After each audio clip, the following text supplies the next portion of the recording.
Today is March 21st. We'll call this meeting back to order at 6:38 p.m. and the lovely clerk will lead us in the pledge. Please rise. I pledge allegiance to the flag of the United States of America and to the republic for which it stands, one nation, under God, indivisible, with liberty and justice for all.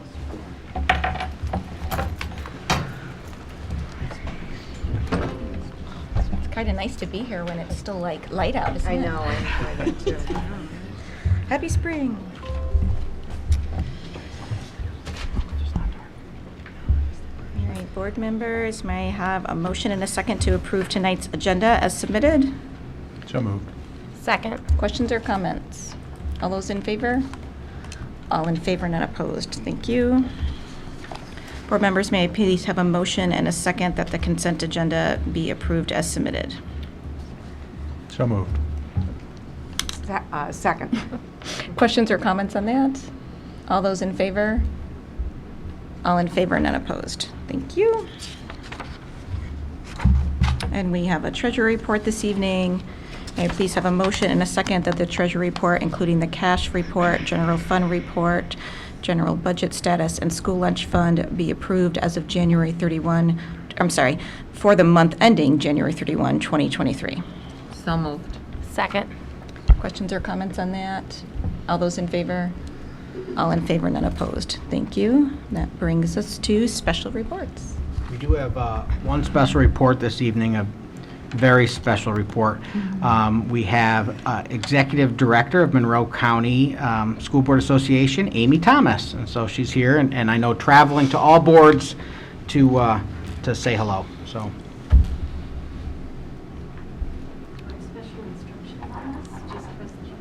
I think it's on and ready to go for you.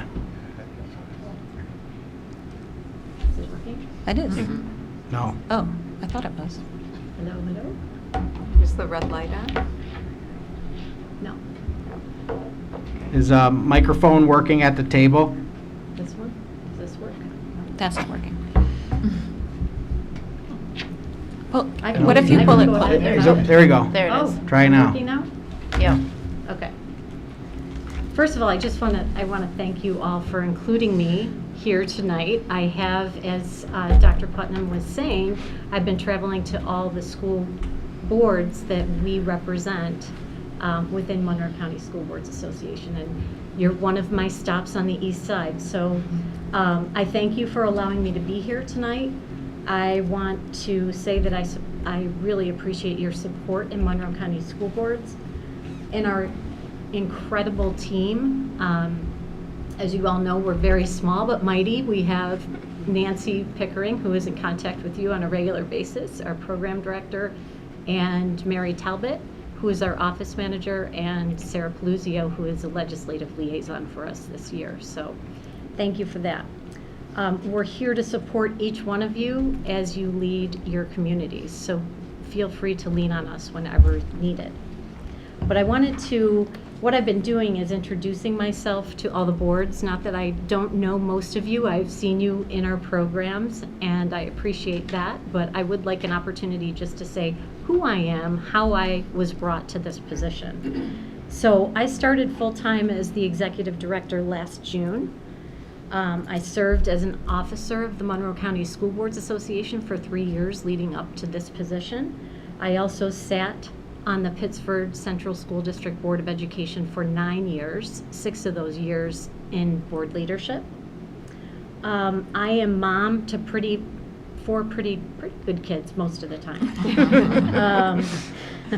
And I don't say kids, they're actually semi-adults. I started my career as an elementary school teacher in the Rochester City School District.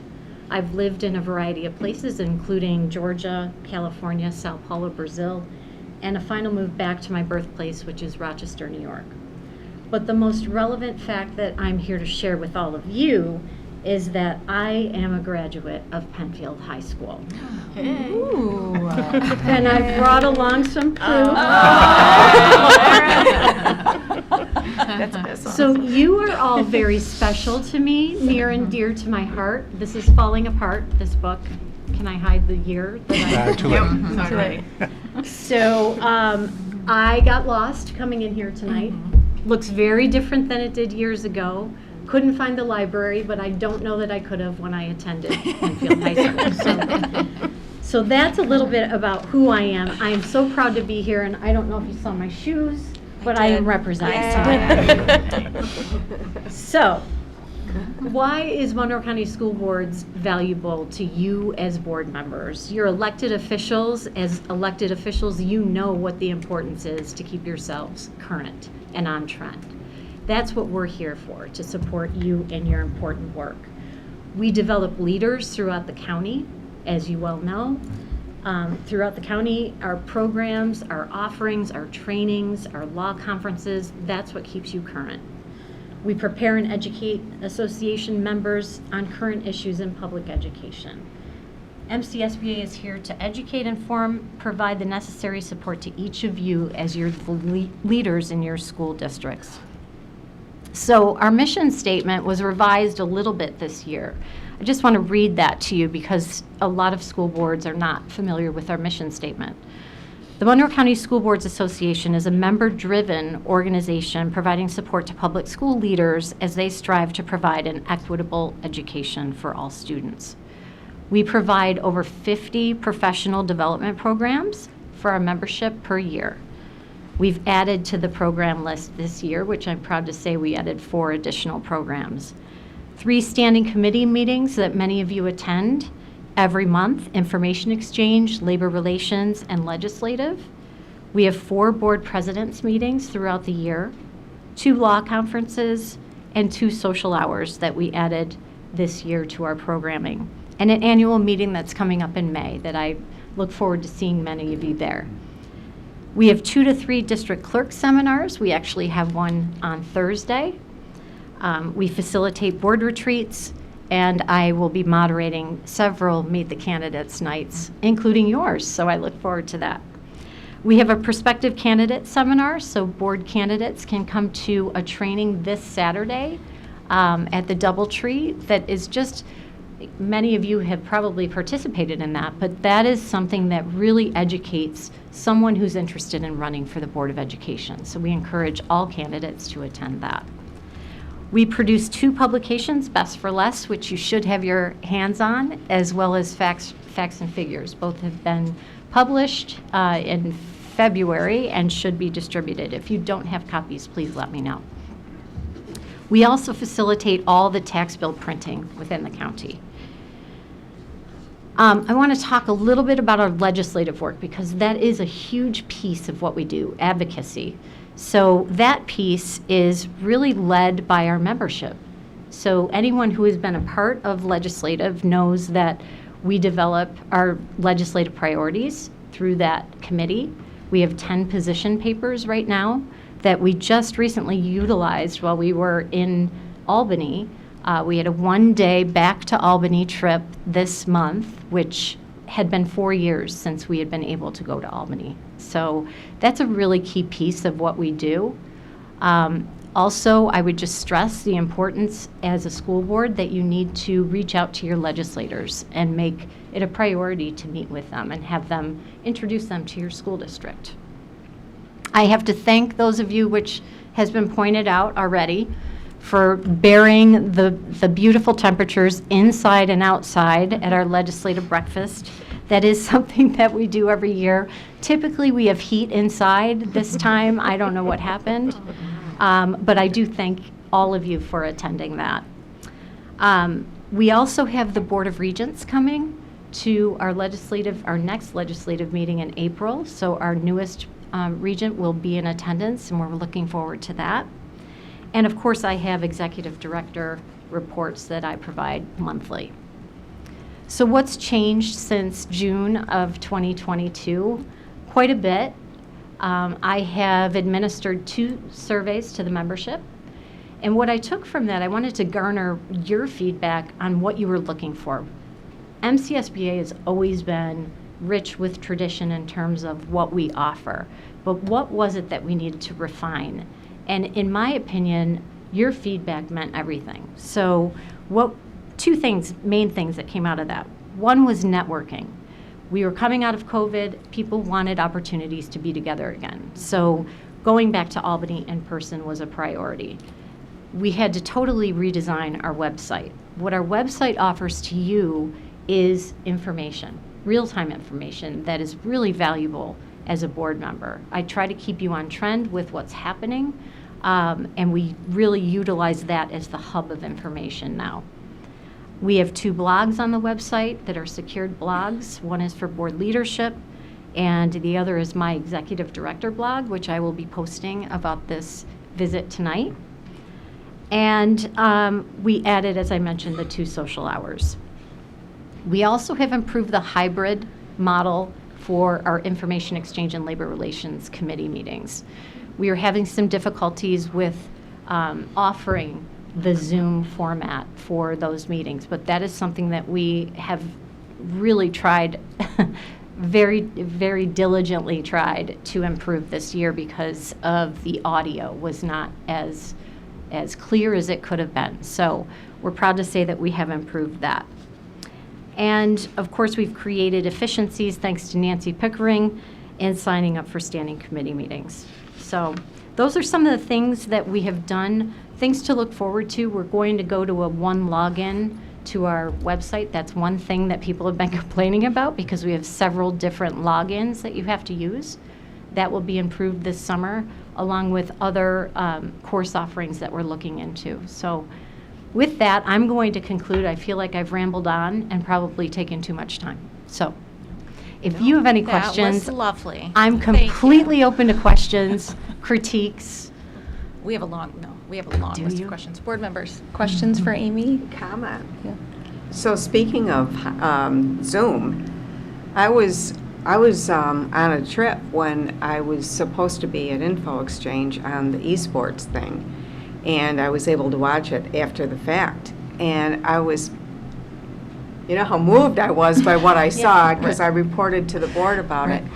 But I found that to be just so valuable to be able to have that option, you know. It could be bad weather. You could be feeling under the weather, but, you know, it's like you're not in bed, but, you know, you don't want to miss the meeting, but you don't want to go and make everybody sick. It's just a great thing to be able to have that. And I do appreciate the changes that were made to the Zoom option. Great, thank you. That's great feedback. Yeah, I was really happy to be able to do that. Thanks for that, Catherine. Mark? I have 2 things. One, it is tremendous the amount of changes that you've made over the past year, and like the website and the communication during committee meetings are clearly evident. One thing I also want to emphasize, you talked about legislative and advocacy. Sometimes people think that other people tell us what to advocate, and the reality is, what Monroe County School Board Association does for us is to facilitate.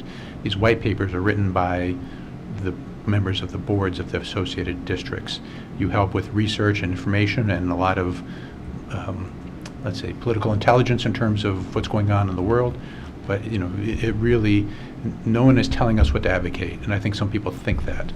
You're helping us as a group come up with the best position for all of our districts to advocate, and that's an incredible value for us as a district. Thanks for that, Mark. I think you're right.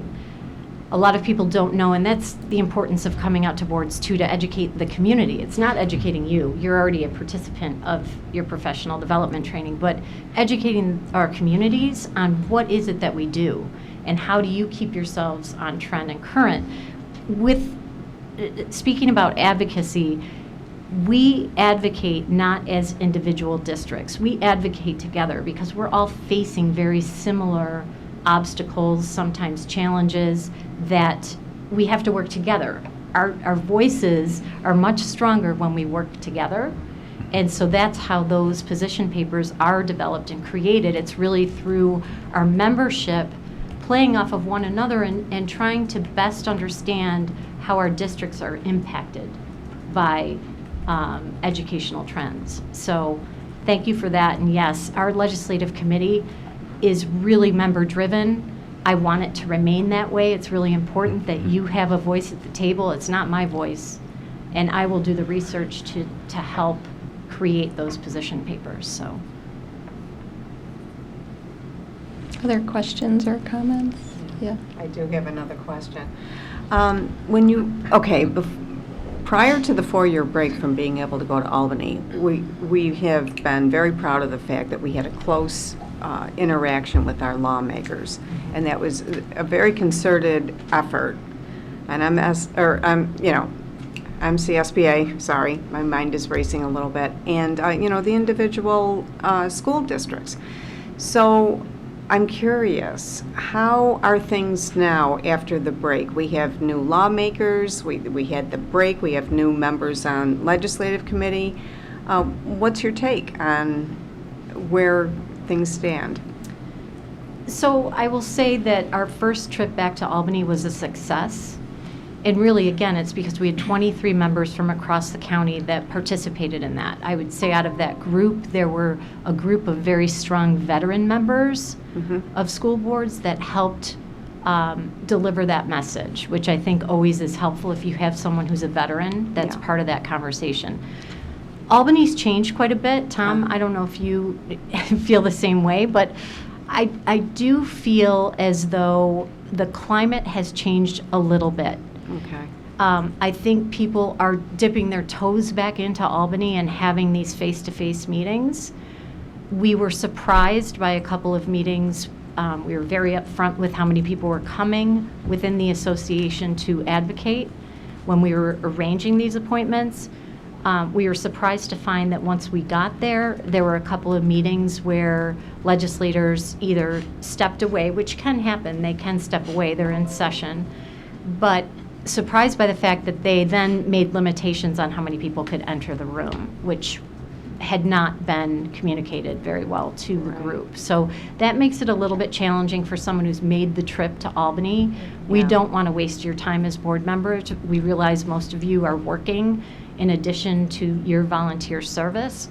So I do feel that it's taking a bit of time to have these face-to-face meetings. That's why I think I've been encouraging having boards invite legislators to your districts, because I think that they are very amenable to that if you extend the invitation. I think we will get back, Catherine, to what was pre-COVID. Yeah. I don't know. I think it will take some time. Yeah, it's interesting too. It's almost predictable when you have that long of a break that there's going to be a breakdown of the norms and the traditions and all that. But you can see where there's some room for improvement there for sure. They do love Zooming. They can get more done when they don't have that travel time. That's right. Yeah. But that's also good to know. Right. And that was our whole legislative advocacy in December was via Zoom. And we were able to schedule quite a few meetings. That said, we're open to anything. I think just having that relationship with our legislators is really important. Yeah, I totally agree with that. Other questions or comments? I just want to say one comment. Yes. Hi, Amy. How are you, Krista? I just wanted to say that as a new board member, I appreciated your that Monroe County School Board Association did. That what's happening this Saturday, I forget what it's like for prospective board members, and that it was extremely informative. And I recommend that anyone who is thinking about serving on the board, go do that, because I learned so much. And I actually left there and went back to my people, and I was like, hey, did you know that there's a whole association for school board stuff? Like, do you know how big this is, and do you know there's like education law, and there's education finance, and there's like special, like, I got so excited at the magnitude of what I did not know and what I did not understand. And that was so valuable to me, to the point where I was like, nah, I'm not doing this. This is way too much. I remember. But then, you remember that, right? I remember you saying that. And then I realized, no, I need to do this. I need to do this. I need to learn more. So I'm so glad. And your website is, I don't know what the old website was like. I don't know. I only know the new website. So good job. Thank you. It's very readable, and your blog's great. So keep writing, keep telling the things. I didn't know I was a webmaster, but I've learned Yeah. that maybe I know a few things about creating a website. There you so. go. Yeah. So thank you to Monroe County. It's all School Board Penfield High School training. That's what it It is. all goes back to That's what this. we're talking about. Goes back to this. That's what it is. I just want to say thank you so much for your leadership and your dedication because, you said it earlier, it's really the voice of the membership and you really embody that and you want feedback and you're taking this organization, which is awesome, and you're just tweaking it and making it better, and it's really great. So I appreciate for you that. being here and everything that your team does Thank you. to support us. Thanks. I would just, I'd like to give the last word. I can't help myself. Yeah, he but- can. But you are doing a really good job. And I say that to you every time I see you. But I just want to say, I think it's that piece in our board knows and it is how much work Monroe County School Boards does with the conferences and the trainings and keeping everybody up to speed with new laws and new regulations. But in the advocacy, obviously, I didn't get to the Albany trip this year. I've done it before. I think that's it's wonderful. But the pieces that aren't in your mission that I think are important, so you bring a sense of humor, which I think is really important as a reminder that all of our public schools in Monroe County are in the suburbs are not paid. The boards aren't paid. It's all volunteer work, and so you have to find a way to, things get really difficult and things can be tense, and the state doesn't always make it easy for us, but to be able to sort of come together and have those conversations.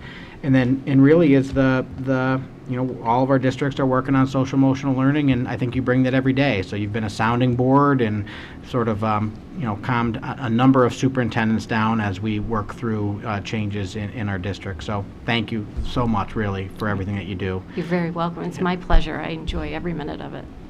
It's great. And I will now take credit for everything Amy is, because she is a Penfield grad. I don't know if you know that, but it's really important. Thanks, Amy. Thank you for having me. Thank you. Appreciate it. That concludes special reports. All right, awesome. So then we have our student report. Lila, hello. Hi, good evening. So at Penfield High School, lots of students have been on a trip this past week going to DC and touring historically black colleges and universities. Varsity cheerleading won cheer nationals in Florida this past weekend. Students attended the Global Citizenship Conference at Nazareth College last week, and last Tuesday also marked 100 days until graduation. So to celebrate this, seniors were given candy packages and scratch-off tickets to win different prizes. The sophomore class had their semi-formal at Shadow Lake. Multiple students placed in the top 10 of their events at DECA States. 2 students placed in the top 5 of their events and will be competing at DECA Internationals in Florida. The Science Olympiad team competed at states at Lemoyne College, and seniors Izzy Roth and Ari Brodwin-Seeples finished 3rd in the state for the forensics event. Model UN had its last conference with multiple students winning honorable mentions and outstanding delegate awards. This Thursday is the opening night of Little Mermaid, so shows run Thursday, Friday, and Saturday nights at 7 p.m., and then with a special matinee showing at 1 p.m. on Saturday. At Bay Trail is having its annual shopping cart madness, where each grade level competes against each other to see which grade will bring in the most donations for the Penfield Ecumenical Food Shelf, and this is running for the entire week. 8th graders in health class competed to see who could make the best mental health awareness posters.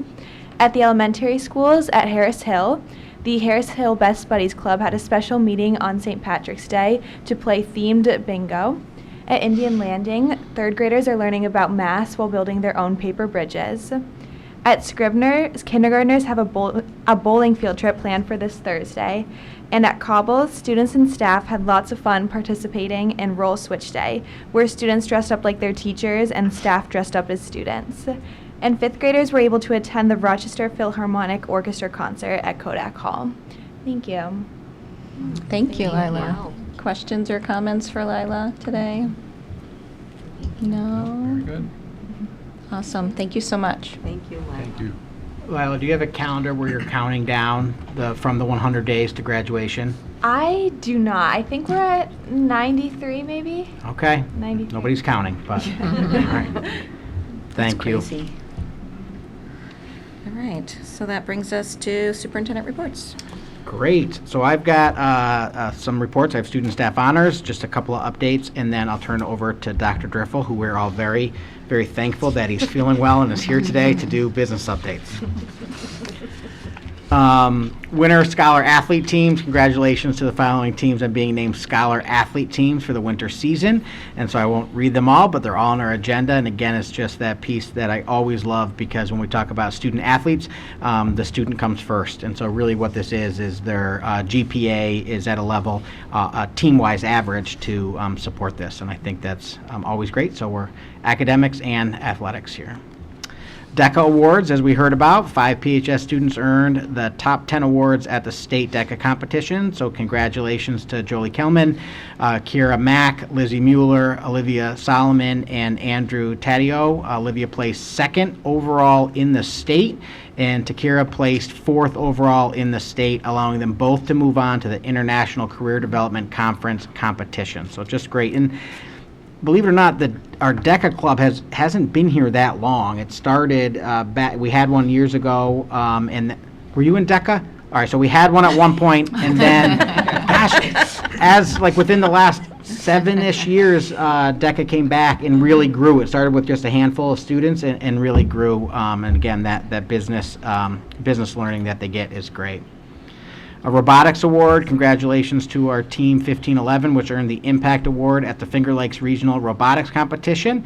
Impact Award, formerly known as the Chairman's Award, is the highest award in the first and is given to the team that has the greatest impact on its community and is a role model for other teams. The award also qualifies Team 1511 to compete at the World Championship in April. So very, very cool. I did get out to RIT for the competition this past weekend, and they are amazing. The team is great, and they're traveling to Albany for the Albany competition at, it used to be the Knickerbocker Arena. I don't know what it is now, but it's the big arena in Albany, and members of Team Putnam will be there to support. So my family in that area is going out to support robotics. So again, great team, and talk about advocacy. They support that, as we know, through and through. Science Olympiad, congratulations to our PHS students, Ari and Izzy, for placing 3rd in the event at the New York State Science Olympiad competition. Kudos to the entire team for placing in the top 10% of schools at the competition. Questions on some of my positive notes? Board members, questions, comments? Nope. All right. Wonderful. Just a couple of updates. For the community who is watching, behind the board and district office you can see lots of artwork, and this is all from our elementary schools selected by their art teachers. And so this is Youth Art Month. Our elementary schools are celebrating Youth Art Month all month long by showcasing artwork from students in grades K through 5. Youth Art Month is a national celebration of the visual arts.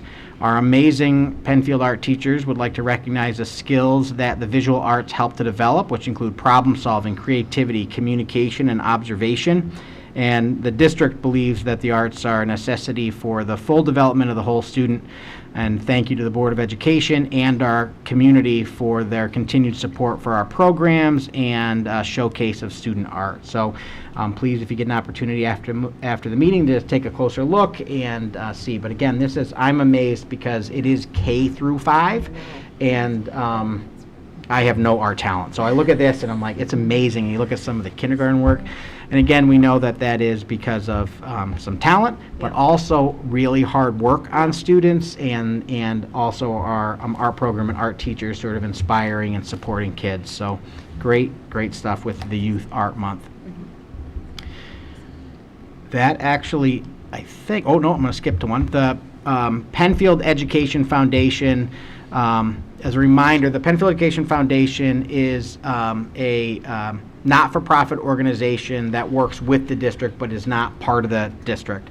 There is always a member of the district who's on the board of the Education Foundation to support, and the the Penfield Education Foundation used to run a 5K in order to raise funds. Those funds go to two things: grants to teachers, but the vast majority goes to our seniors graduating and the honors convocation, so scholarships for post-high school, career tech, and for college. And so we haven't had a 5K from the foundation in a couple of years because of COVID, but it's back. And so we encourage anybody in the community who's interested in supporting the foundation, which is really, again, student scholarships, to consider coming out and running, or slowly walking, or strolling, or just come out and donate. So this is through the Penfield Education Foundation. There is a QR code down there, so if you pause your television, you can QR code that and go to the site where you can register to run or walk. Again, And you can just get a shirt too. Like if you don't, you can just register and get a shirt. Not that I've ever done that. You can register, yes. All the information's on there, and again, great cause that goes back to students graduating and the ability for the foundation to provide scholarships to students. That concludes mine, but I think, yes, so now we turn on to, I'm done with my reports. I'll turn to Dr. Driffill for business updates. Apologies. All right. Good evening, board. Thanks, Dr. Putnam. Couple things tonight. Full second draft review of the 2023-2024 budget. Tonight we're going to take a deeper dive at the BOCES budget, since that makes up such a large percentage of our overall spending. Take a look at some preliminary local funding analysis based on some recent information that came out at the beginning of March. Take a look at the Albany picture from the state budget purview. Both the Assembly and the Senate released their one-house budgets, which is kind of the response to the governor's proposal back in January. A lot of agreement, but some small differences that we'll point out for the board. And then tonight is the last meeting before the end of March, so we need to approve the legal notice so that we can meet all those publishing deadlines 45 days prior to the May 16th vote. So we always do that at the second meeting in March. So budget development process tonight, like I said, we're taking a look at that second draft budget. We're continuing to refine revenue projections and any appropriations updates. Appropriations updates keep coming. I know Dr. Kenny today had some staffing meetings. We still continue to get updated information from BOCES, so things change a little bit. It really is kind of an evolving process, and it's a fluid document. But at our next meeting, April 18th, we will have a proposed budget for the board to consider adopting to bring forward to the community on May 16th, at which point we start some of those legal requirements around the posting of the budget materials online, the budget hearing 2 weeks prior to the actual budget vote, and then that budget vote day. So kind of midway through here. So here is an updated snapshot from both that functional lens and the object lens regarding the next year's budget. So general support is currently up 5.5%. That's down a little bit from the last meeting 2 weeks ago based on some updated BOCES information. Instruction is currently projected to be up close to 7%, or a little over $4 million. That makes up obviously the largest component of where the spending is going. A big portion of that is dedicated to some of the ICOT staffing that was discussed last time, but also, as we're going to dive into the BOCES budget here for a moment, some of our special placements with regards to BOCES settings. Significant cost increases there as well. Transportation we discussed back at the February meeting, so we won't spend too much more time there, but currently projecting to be up a couple $100,000 or 6% year over year. Those undistributed costs are broken up in some of those items down below. That's debt service, employee benefits, and interfund transfers. That 8% is almost entirely health insurance. Dental insurance this year was flat, if you recall. TRS was basically flat. ERS was up a little bit, their rates, but primarily driven by healthcare insurance. So it's a total budget next year of just under $117 million as we stand here tonight, March 21st, an increase of $7.7 million, or a little over 7%, 7.12%. If we look at the bottom, just looking at some of the other ways to slice the pie, looking at wages, we always say that education is relationships. We're in the people business. So that is not only contractual salary increases for current employees, but all of those new proposed hires as well for next year's programming. So that's $2.8 million increase year over year, or 5.5%. Contractual increases are essentially all of the outside services that we have for the district. So it's utilities, it's garbage pickup, it's professional development opportunities for staff. That's seeing a $600,000 increase, or 8% year over year. BOCES, which we'll fully dissect in a moment, you can see is up considerably year over year, $1.3 million, or a little over 10%. Equipment and materials, not as large of a dollar increase as some of the other items, but still a relatively large difference at 7% year over year. That's driven just by some of the things we're seeing in the cost of trucks, fleet replacement, even just the cost of paper, kind of some of those general inflationary trends that we continue to see. Debt service, as we've touched a couple times, up a little bit year over year, but still well covered by the New York State building aid that we received that offsets that. We're projected to receive over $7 million in building aid this year, so more than that $6.1 million figure. And as I mentioned, employee benefits, $30 million next year, so an increase of $2.2 million, or 7%, by and large driven by medical insurance, health insurance premiums. And those interfund transfers, as a reminder, are 2 transfers to our other operating funds, so the special aid fund, which is where we do a lot of grant type of items. That cost covers, I think that's $180,000 of the $200,000. That's our special education programs in the summer. And then a $20,000 transfer to the food service fund. So BOCES budget, our initial requests for services were submitted back at the beginning of this month, but the final requests for services aren't submitted until April. And by that time, we always, of course, have a budget ready for the board, so it's always a little bit of a moving target. Both from the district and from the BOCES, they have updated pricing, they're hiring new people, so that reflects different tuition costs on their end. And at the same time, we're doing annual evaluations. We're making placements for next year. It's kind of a very fluid time of year, March, and even trickling a little bit into April. As a reminder for the board and for the community, most dollars that we spend with BOCES are aidable in the following year. Our projected aid rate for next year is about 70%. So of every dollar that we spend at BOCES, we get about 70 cents back in the following year. So dollars spent in the next year, 23-24, are received in aid in the 24-25 year. Most of our services are utilized from Monroe 1 and Monroe 2 BOCES. We're part of the Monroe 1 component BOCES, but I was taking a look yesterday. We really do utilize many other BOCES around the state. So the board policy services go through Erie 1 out in Buffalo. We rely on Wayne Finger Lakes BOCES for a great many things. Some of our test scoring is from Sullivan BOCES. We rely on BOCES near Syracuse in the southern region. So they all have these kind of like niche services that, it scales really well because we're eligible to participate anywhere in New York State. But I just wanted the board to be aware if you ever hear something that we're doing something through a BOCES down in Long Island, those are the reasons why. So here is kind of like that crosswalk of the BOCES budget for next year and where we stand.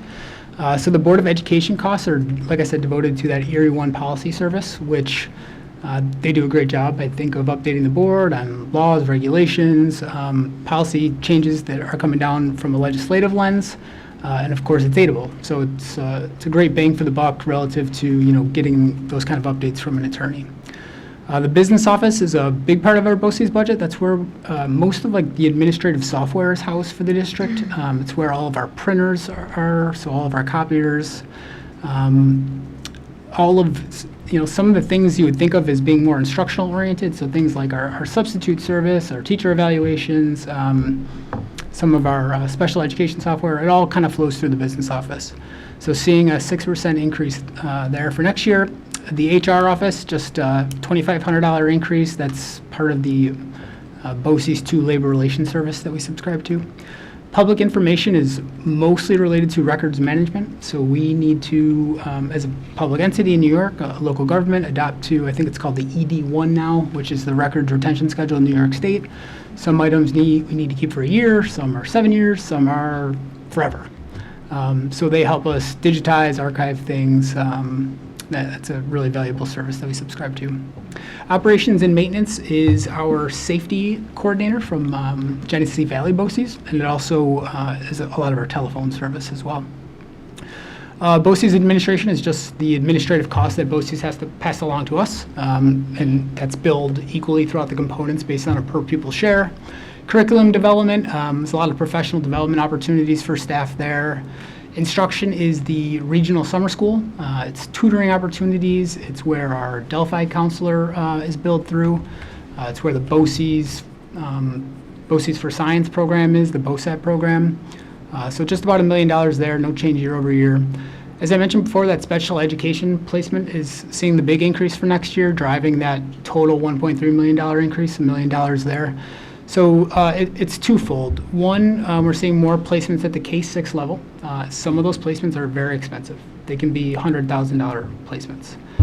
We're also seeing a kind of a bubble cohort increase of students that are post-18, so getting those transition services from 18 to 21. They have a great service for that we have more people entering into next year. So based on those increased placements, which is something we've kind of been asking for, BOCES has had a difficult time hiring. There's been wait lists the past couple of years. So we're at least encouraged that some of those placements are happening, but there is a cost there. Occupational education relates to the vocational education that we talk about. So that's almost entirely tuition costs for some of those programs that I know the board is very familiar with. Library costs is a lot of the databases, the software to run the library program, checking the books out, things like that. Technology, not seeing the huge kind of increases that we were the last couple of years as we really scaled up our one-to-one program, kind of entering more of a steady state. But that's a lot of our equipment, our supplies that we're able to buy through BOCES. It's access to the internet, different filtering services, things like that. Pupil services is just primarily the software that the guidance office uses. As we touched on back in February, the transportation services, really optimistic that forecasted cost increase will come to fruition as they hopefully scale up their operations and supply a little bit. So that we'd always prefer to use BOCES before we had to turn to a charter transport service. And then benefit administration are the consultant fees. It's the fees to the Workers' Compensation Board. It's the fees to the Department of DFS at the state level to monitor the health consortium. All those kind of things that we have to deal with. The PCORI fees from the Affordable Care Act, some of those things. So all in all, total increase of $1.3 million next year, or 14.3% of, or $14.3 million, 10% increase year over year. So I want to always kind of bring it back to, those dollars are up, the spending is definitely increasing, our costs are there, but bringing it back to revenue to ensure that we're acting in fiscally responsible manner for the community. So as was discussed last time, we are optimistic about providing a flat levy this year. So you can see that that's plugged in there at the red level, that $68.3 million figure. We do have that one pilot dropping off, so that's why that number's down a little bit. With the New York State aid projected to be so much, that $7 million increase, that's why we're able to keep those property taxes flat, we think, at this point. The county sales taxes, as again, a reminder, we receive money from Monroe County and also a bit from Wayne County as well.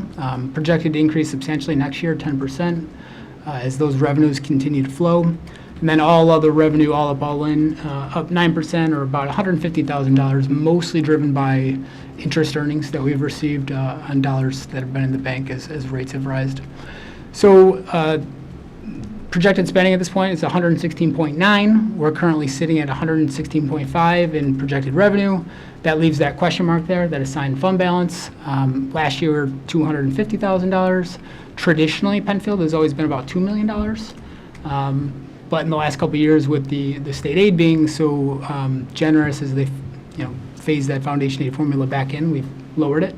So if we were at $400,000 of assigned fund balance, it's well within the parameters that our auditors would like to see. Somewhere, anything less than 2 to 3% of budget total is considered more than responsible. So that would be way lower than that. So that's where we stand on general fund budget. I do want to quickly talk about local funding, since it makes up about 2/3 of our overall funding. While we are excited at the prospect of a flat levy again this year, the second that we've had in 3 years, tax rates are a little bit outside of our control. So those are reflected by the levy that we set, but also the town assessments. So I've used this infographic in the past as just kind of a measure. So you have Town A and you have Town B. In this scenario, we can use Penfield and Brighton. Same exact house. It's a $250,000 market value house in one town, but the house is assessed at $185,000. So the state steps in and says, oh, your equalization rate as a town is going to be 74% because you're 26% underassessed. Whereas in Town B, the assessment is at $250,000 and that matches that market rate. So then the tax rate in Town A goes up. So it's that artificial increase, and the tax rate is lower in Town B, but you end up paying the same amount in taxes on that $250,000 house. That equalization rate is a mechanism by the state. That's the number they give us. It's not final until July, but as you'll see in a moment, we have tentative levels of assessment at this point that we can take a look at. It's an equity measure, so that one town can't artificially lower their assessments and make other towns pay more. So as a reminder, we have 6 towns here in Penfield spread across 2 different counties. You can see the equalization rates in the middle column, that 22-23. We had 2 revaluations in our community last year, so Penfield and Macedon went back up to 100%, in theory matching their market value. But you can see that next year all of the towns are once again declining, which is reflective of a still hot housing market. The big change is Brighton, going from 89% to 70%. So what that means is that their tax rate for Penfield next year will artificially increase relative to the other towns. So we will have a projected tax rate at our next meeting. It will obviously change by the time the board adopts the tax warrant come August, but it's our practice to always put forward that information to the community to the best of our knowledge at the time. I have received tentative preliminary assessment information from 4 of the 6 towns, so we should be able to give those projections out in April. But I wanted to at least make the board aware that these levels are changing, and that has tax rate complications. But I want the board to know that, again, this is a little bit outside of our control. We set the levy, that's how much money is raised by the school in taxes, and then how that falls out is a little bit outside of our purview. So as Executive Director Thomas mentioned earlier, so Albany's kind of in full swing right now. If you read some of the reporting, it seems like they're working towards resolution, towards that April 1st deadline for a state budget. The Assembly and Senate, as I mentioned, did put forward their one-house budget proposals. So good news is that everybody seems to be on board with the third-year phase-in of the foundation aid formula. As I mentioned before, the executive did set out a carve-out of that foundation aid that we would had to spend in a certain manner. The Assembly and Senate rejected that proposal. So it's kind of here nor there for us. We had a plan to meet that carve-out should we need it, but it seems like that might be going away. As I mentioned, the zero emission bus reporting was a new report that would be put forward by the state on an annual basis leading into that 2027 zero emission target year. The Senate and the Assembly said, well, the schools are already working on it. Making them do reporting towards that goal is just another layer of complexity. The Senate rejected the proposal. The Assembly delayed it. So we'll see what that looks like in another week or 2 here.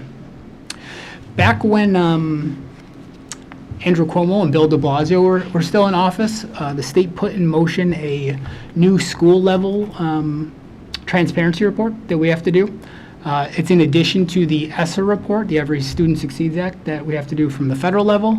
It's very similar in how it looks. One is for the budget for the coming year, and one is a retrospective of what you spent in the prior year. Nobody has been able to give us a good answer of why this ever came to be. It seemed like it was an issue of mayoral control between the governor and the New York City mayor, and the rest of the state just got caught up in it. So the good news is the Assembly and the Senate have proposed sunsetting that report. This year, we did have the one-year retiree earnings extension, so retirees were allowed to come back and work and sub for schools to help deal with the labor shortage. The Senate agreed with another one-year extension, but the Assembly notably rejected that extension. So that's one of those things where we'll have to see in the next 2 weeks or so whether or not that comes into effect for next year. We were a bit disappointed to see that the governor did not propose anything related to the breakfast and lunch program after those years of the COVID waivers being in effect. However, both the Assembly and Senate did propose universal breakfast and lunch. So this seems like this could be the year where this does happen. I know it's been a major topic of advocacy for school board groups, MISCUS, ASBO, so positive momentum there. Capital outlay projects, Penfield does not utilize these, but as a reminder, what they are is a budgetary expense to fund a capital project, but it's only up to $100,000 right within the budget, and then you get the aid on it in the next year, as opposed to a normal capital project where the aid is spread out over 15 or 20 years. The reason we haven't done it is just for a school district of our size, $100,000 doesn't go very far. You're time bound to that 1 year, and by the time you get architects involved and construction managers, the amount of money that you can actually do hasn't been as beneficial for us. So once again, another year, it looks like it might be able to bounce up a little bit, $250,000. That would, greatly expand the scope of influence of those type of projects. So hopefully we'll see that happen. As we mentioned when we reviewed the governor's proposal, she had no increases for BOCES career and technical education. As we discussed, that salary cap for teachers is at $30,000. It's the same level that it was 30 years ago. Once again, the Assembly and Senate have proposed raising those salary aidable limits. I think it's $10,000 per year over 3 years to get to $60,000, so 40, 50, and then 60. So we're optimistic that will happen as we have 80 or 90 kids that are really taking advantage of those vocational opportunities at BOCES. So, and then lastly, the governor had proposed the index minimum wage. So instead of having the Department of Labor look at the economy every year and set the minimum wage through the budget process, they were just going to tie it to CPI and be done with it. But however, the Assembly and Senate both rejected that proposal. So it doesn't seem like that has the traction to move forward. So what's next? As I mentioned, that New York State budget is due April 1st. Our next board meeting is April 18th, where we'll approve the superintendent's proposed budget and also approve the property tax report card. By April 25th, we have to post the budget statement online. So that's everything with the school report card and the exemption reporting and the administrative salary disclosure, all of those items.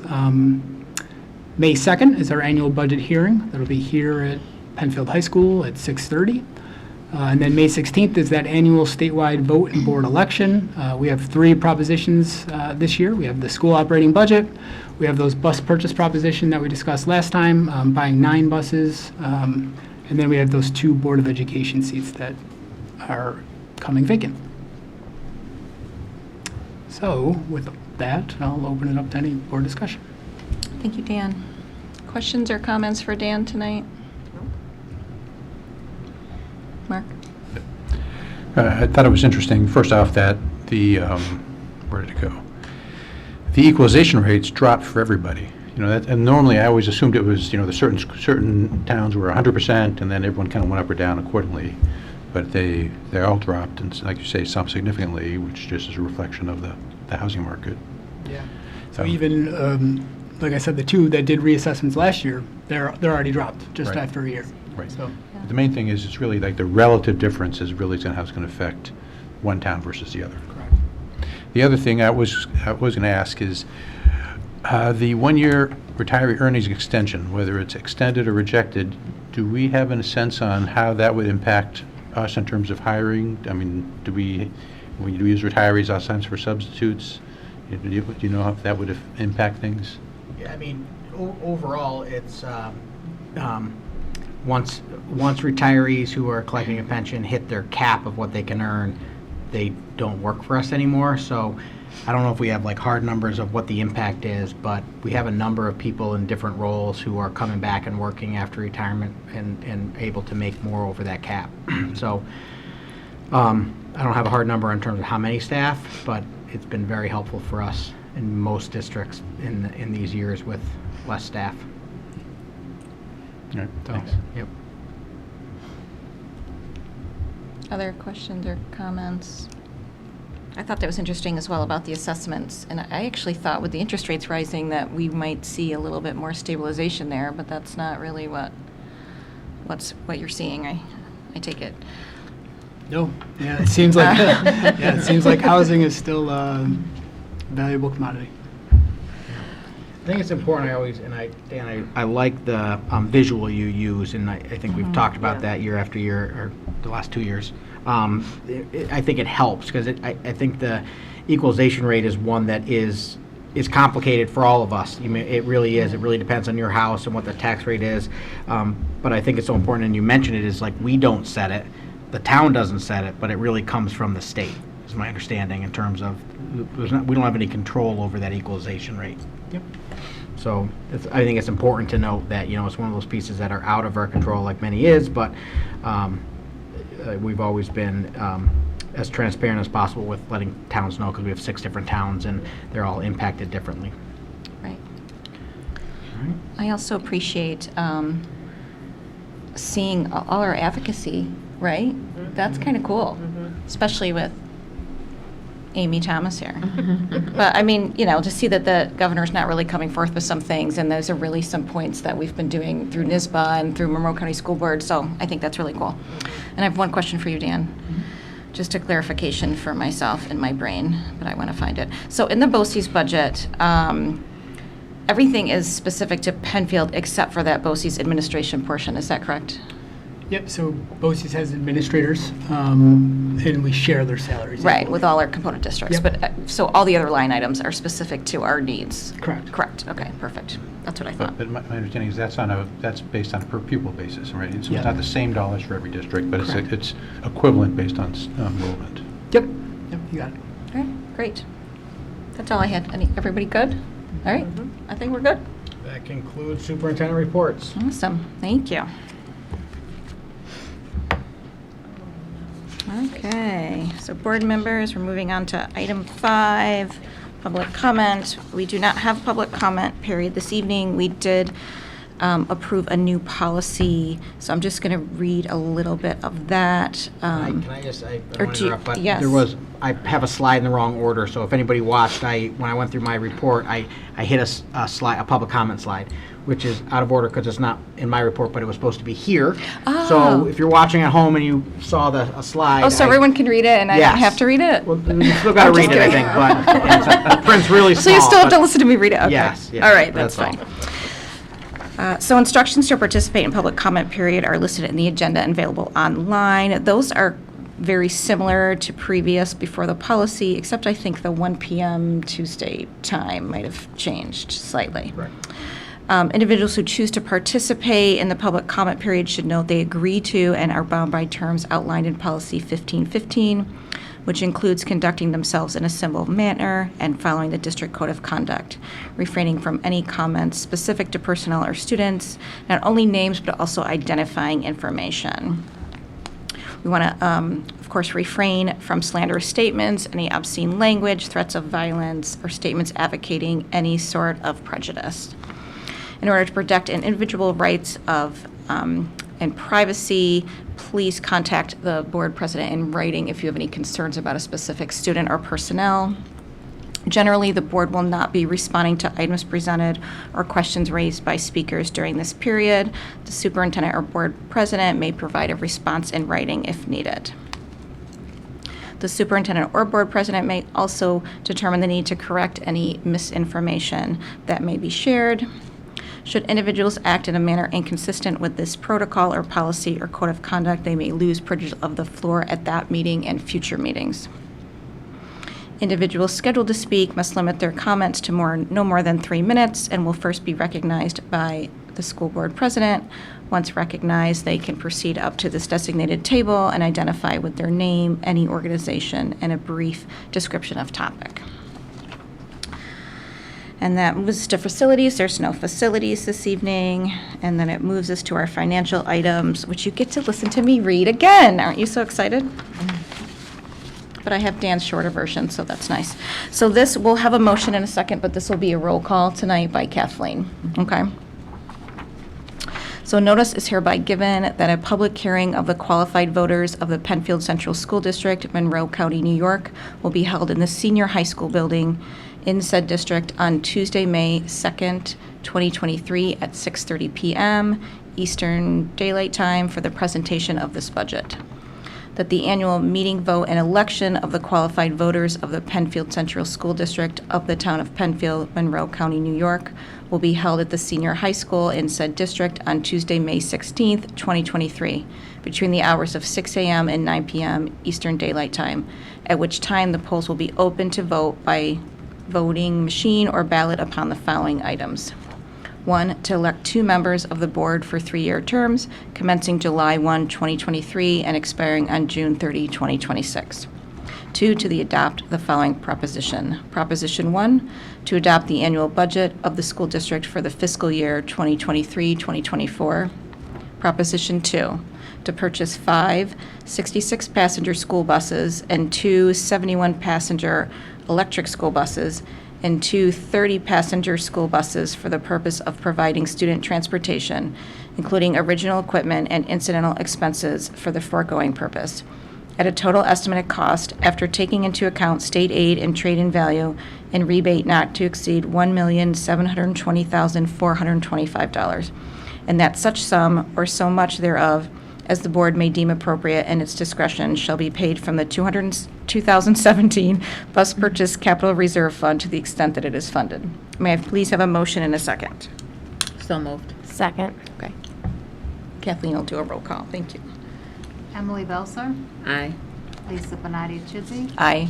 Catherine Dean, Aye. Nicole Doyley. Aye. Mark Elledge, Aye. Christin Harley, Aye. Krista Can. Aye. All in favor, none opposed. Thank you, Kathleen. All right, so now that brings us to item 8, which is policy review. We have three policies for first read, which are, I don't know, do you want to speak to them? Yeah, if you want to go over them. I think they were part of our review, Yep. correct? Yeah.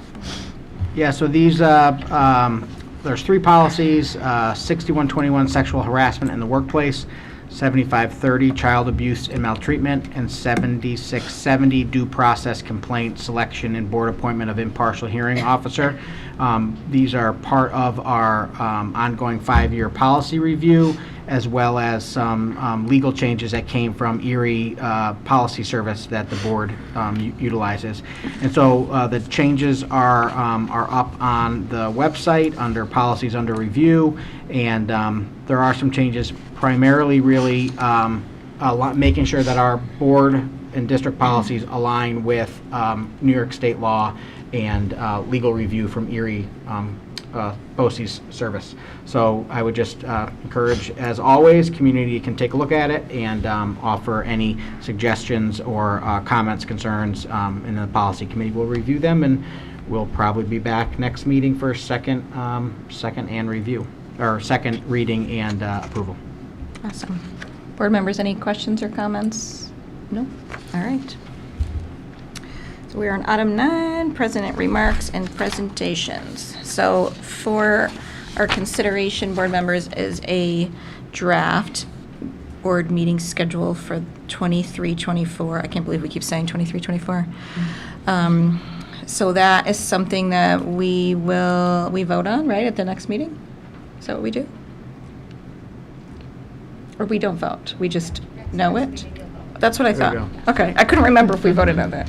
So if there's any concerns about that, you can let myself or Emily or Tom know about those dates. And then we'll be having Meet the Candidates Night on Tuesday, April 25th at 7 p.m. And Amy will be here to moderate, and that will be here, is that correct?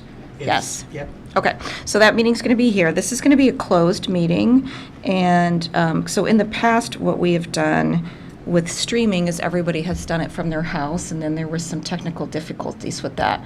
So this time, it'll be here in person for the participants, and Amy will be here. And then, but it will be closed, so it's not going to be a public meeting, so everybody can watch it at home. But that way, there's not going to be any technical issues if somebody's having trouble at their home with their internet, and because we've had some of those problems in the past during COVID. And some other districts, I think, are doing this, and it's worked really quite well. So that date, so mark your calendars, and it'll be recorded. So we'll have that recording. Live streamed And live streamed, and then I'm assuming that we will take questions as we typically do through via email. Yep, so the process typically has been that our incredible board clerk, Kathleen, will reach out to all of our parent organizations to seek questions. And we always take questions. They all go to our moderator, which is Amy Thomas, and so she'll organize the questions. Candidates, I don't know what they are. We don't know. It's all the magic of Amy, and questions will be asked. Typically, there's sometimes obviously more questions than there is time, so Amy would organize those and hit the themes and ask those questions. Yeah, I see you nodding, so I'm glad I got that one right. Thank you. Awesome. Thank you, Amy. And then we have our committee meeting reports. So there was an information exchange committee.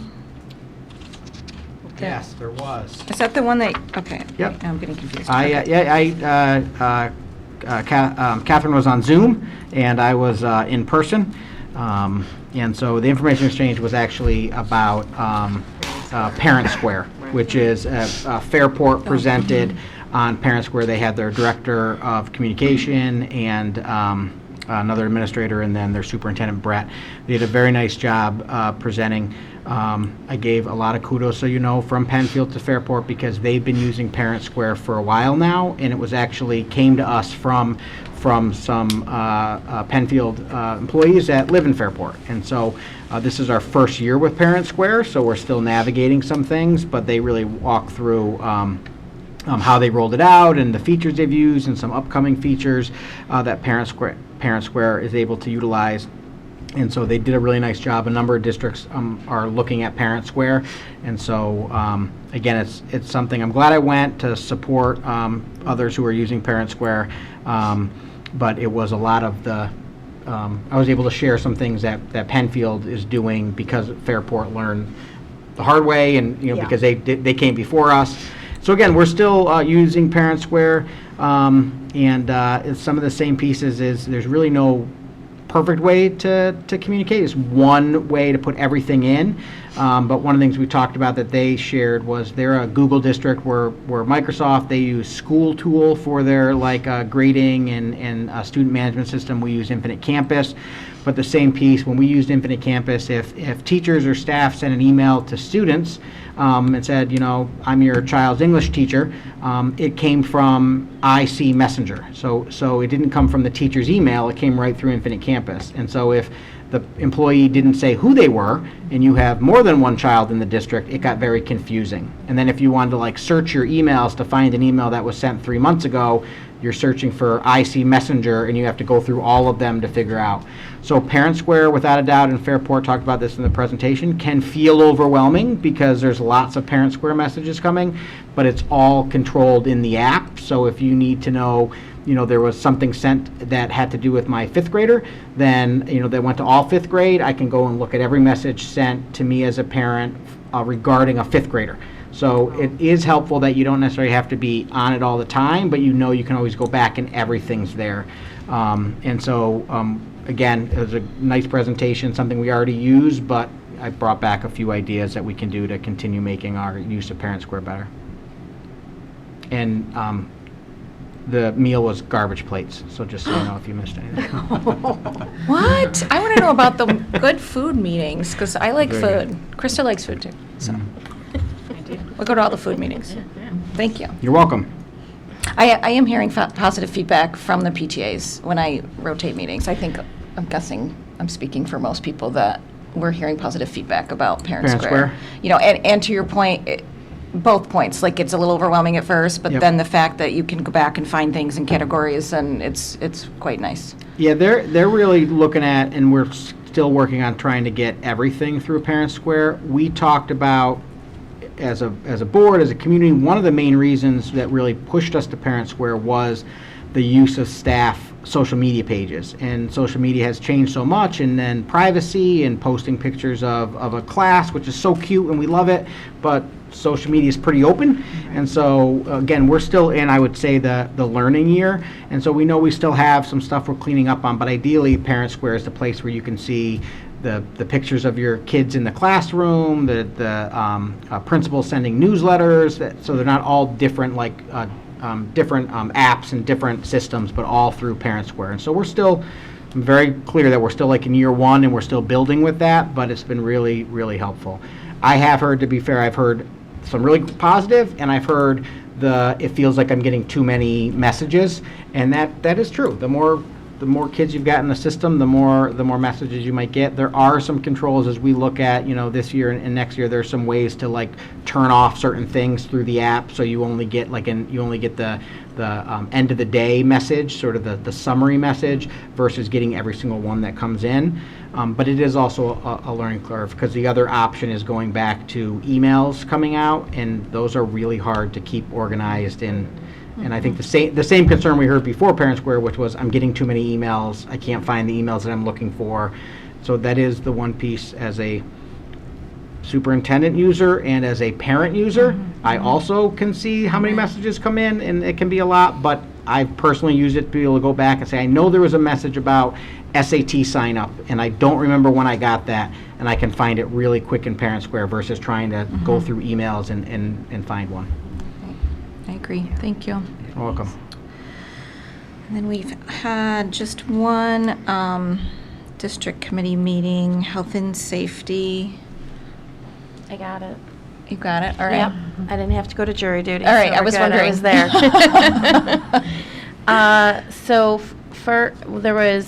There's a concern. I don't think it's relative at the moment, hopefully, that we aren't having any more snow, that some kids are hopping on the turf and shoveling the turf. So some concerns about that makes George a little uncomfortable. George gave us lots of construction updates, same thing that we basically heard at the last meeting. For our inspections and reports, the nurses reported out that currently we are all set with our wheelchairs in every single building. There were some incorrect size wheelchairs at some buildings, so that is all squared away. Our Asbestos Hazard Emergency Response Act report was completed in February. Our elevator inspections, we have had one so far. We have one more that they're scheduling. Our fire extinguisher inspection and deficiencies repairs was completed. We need some new batteries and some lights in some places. We have our fire inspection coming up on April 4th. Brandon talked about our district-wide emergency response plan. We're going to go forward with our smaller plan, and as usual, it'll be presented to the Health and Safety Committee and then come before us in August to be approved. There were a lot of tabletop exercise debrief done at building levels, and then tomorrow, George should be going to Batavia to receive our Titanium Award for the National School Safety Excellence Award. But we still did not get the $500, but now he knows what we get next. He has to get next year. Him and that $500. Oh my God, so funny. Next year he should have that. Next year. It's awesome. Thank you, Kristen. Yep. Questions or comments for Kristen? No? All right. Awesome. Any unfinished business this Lisa, evening? if Yes. I may. When we were hitting on the, the public comment, we kind of flew through that, and I had a couple of, just a quick comment. Because it says in the public comment that the board does not respond to items, that's being presented. It's not a time for dialogue. But that the superintendent or the president may determine the need for to correct inaccurate or misinformation. So I just wanted to point out, because the policy it's the newest, well, it's a new policy, that even though we're not interactive, we may have that need to do that to speak. So it went fast. I just wanted to point that out. Thank you. And that was all I had. All right, anybody else, unfinished business? All right. Anyone have any new business? I do want to point out, not because Amy's here, but there is an email about the upcoming spring law conference in your email. I was going to point it out anyway. So stay tuned for that. Yep. And that's all I had. Does anybody have anything else? Will we be getting the postcard for that law conference? Or is that something coming from you? You'll be getting an invitation from Nancy. Yeah, it's on the email. Yeah, okay. Yeah, and it gives the date. Okay. And I believe there's already a registration link. The topics are listed. Yeah. Okay. All right. All right, so then I think we're good to adjourn. We have a motion, please, and a second to adjourn this meeting at 7:52 PM. So moved. Second. Questions or comments for that? All those in favor? All in favor, none opposed? Thank you, everyone. Yay.